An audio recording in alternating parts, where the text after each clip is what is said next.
Inihabol pang pagbabago ang ombudsman sa kasong isinampa nito sa mga senador na sangkot sa pork barrel scam. Sa mosyong inihain nila kanina sa Sandigan Bayan, idiniin nilang ang mga senador ang pinakanakinabang sa scam. Para kasi mapagtibay ang kasong plunder, dapat lumabas na ang mga opisyal ng gobyerno ang pinakanakinabang at hindi ang isang pribadong individual gaya ni Janet Lim Napoles. Live mula sa Quezon City, may report si Joseph Morong. Joseph. Jessica, inamendahan ng Office of the Special Prosecutor sa ilalim ng Ombudsman yung kanilang kaso laban dito kay Senador Bong Revilla. Noong mga nakaraang araw, matagal nang binabakbakan ng kampo ng mga akusado na malabong plunder dapat ang ikaso dahil lumalabas nga na si Janet Napoles ang yumayaman. Ito yung binago ngayon ng Office of the Ombudsman.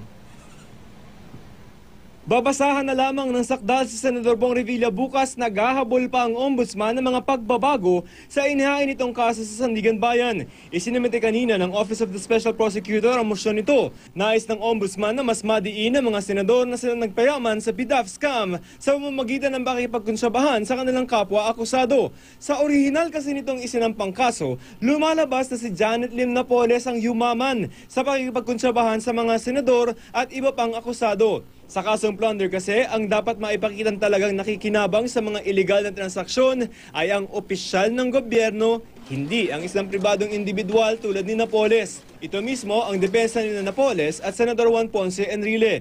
Pinabubura din ng ombudsman ang bahagi ng orihinal na impormasyon na si Napoles ang nagmi-misappropriate ng PDAF para sa kanyang sariling kapakinabangan. Pinadadagdag din ng ombudsman ang bahagi nito kung saan dapat lumabas na inimpluwensyahan ng mga senador ang mga implementing agencies para paboran ng endorsements ng mga NGOs ni Napoles kapalit ng mga kickbacks. Wala pang sagot ang kampo ni Senador Revilla. Ang abogado naman ni Senador Enrile ang sabi, patunay lamang daw ito na depektibo ang isinampang kaso ng ombudsman. Kaya raw gusto nilang i-amend ito ngayon. Hindi pa rin sumasagot sa aming mga tawag at text ang abogado ni Senador Estrada. Alas 8:30 ng umaga ang schedule ng arraignment ni Senador Bong Revilla bukas dito sa Sandigan Bayan. Pero baka hindi agad mangyari yan dahil kailangan pang pagdebatehan ng magkabilang kampo ang mosyong inihain ngayon ng ombudsman. Pero hindi lamang si Revilla ang posible makinabang sa pag-amyenda ng kaso, maging ang kampo ni Napoles na isa sa mga akusado rin ng plunder. There can't be crime of plunder if the person ultimately benefited by the PDAF proceeds is the private individual. Jessica, hindi lamang itong kay Senador Bong Revilla yung ipapa-amend ng Office of the Special Prosecutor dahil dun sa attachment nila, doon sa rekomendasyon ng Special Prosecutor kay Ombudsman Conchita Morales ay kasama yung pag-amenda doon sa mga reklamo laban doon sa dalawa pang senador, si Senador Jinggoy Estrada at Senador Juan Ponce Enrile, pero hindi pa nila yan na ipa-file sa mga panahong ito, Jessica. Joseph, yung revisions ba matatawag dito o amendments, that's allowed by the courts? Yes, technically allowed naman yan before the arraignment.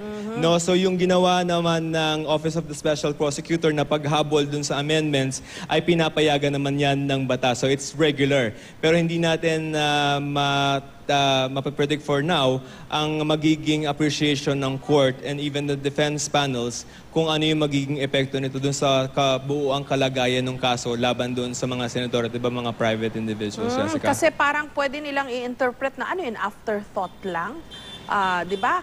And it doesn't speak well of the preparation or preparedness ng ombudsman. Pwedeng ganun ang sabihin ng kabilang kampo, di ba? Yes, in fact, ang sabi ng kampo nitong si attorney ni Senator Enrile, no, yung isa sa mga abogado niya, sabi, ito ay patunay lamang kung merong hinahabol na amendment na baka depektibo at void, ibig sabihin walang bisa yung kasong isinampa laban sa kanilang kliyente. No? So, kasi kung titingnan mo yung amendments, although ang sinasabi ng ombudsman dun sa kanilang motion ay wala namang pagbabago in terms of the essence and construction. No?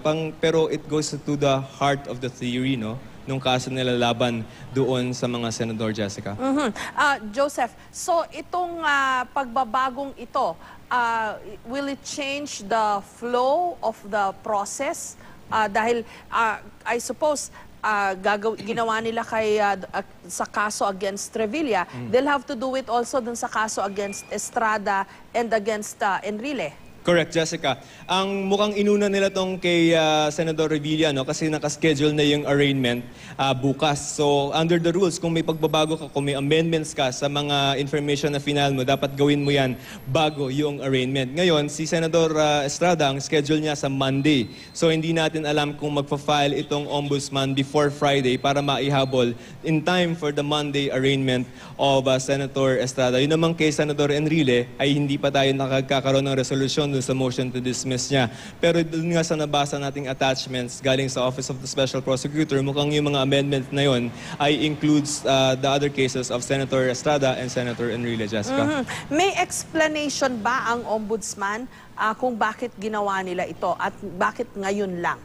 Yes, bakit ngayon lang hindi nila sinabi yon. Pero ang doon sa paliwanag nila kung bakit nila inaamyandahan yung impormasyon, ang pagkaka-word nila doon is to avoid yung mga, parang ang gusto nila is, the way they wrote it is para palakasin at pinuhin yung kanilang kaso para maiwasan yung mga objections. So I guess you can read between the lines dun sa sinabi ng Office of the Ombudsman. Baka nakikita nila na that might be a, kumbaga, weak spot dun sa kanilang case. That's why they have to strengthen it, Jessica. Okay, kasi matagal naman wala man na bago dun sa definition ng plunder, di ba? Ang plunder applicable only to government officials and not to private citizens. So, in other words, what I'm driving at is, kung noon pa lang, malinaw na plunder ang kaso, bakit hindi nila ginawa ito noon pa?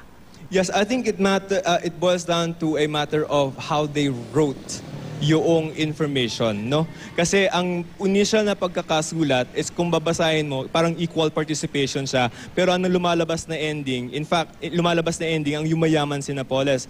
Tapos, meron pa silang pinapadelete na linya from the original. Ang nakalagay doon, in Tagalog, no, si Napoles daw ay siya yung nagbi-misappropriate ng mga PDAF. Yung PDAF is a public fund. A private citizen cannot do that. So kung pinadelete mo yun, medyo crucial yung point na yun. Kasi sa initial information, ang binibigyan mo ng papel ay isang private citizen. So bakit plunder? Kasi naalala ko na-raise yan nung hearing sa Senado by Senator Miriam Defensor Santiago. Remember when she was trying to push Janet Lim Napoles to a corner by saying na, ito lang ang natapos mo. Alam ko naman na there must be somebody more intelligent or, with a higher education degree who could have done it at hindi ikaw.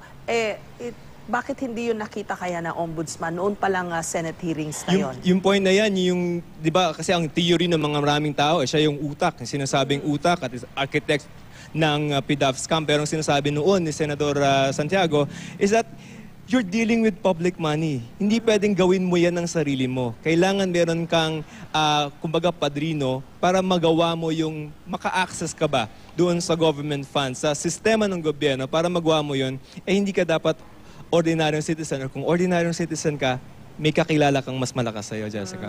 Maraming salamat sa'yo, Joseph Moro.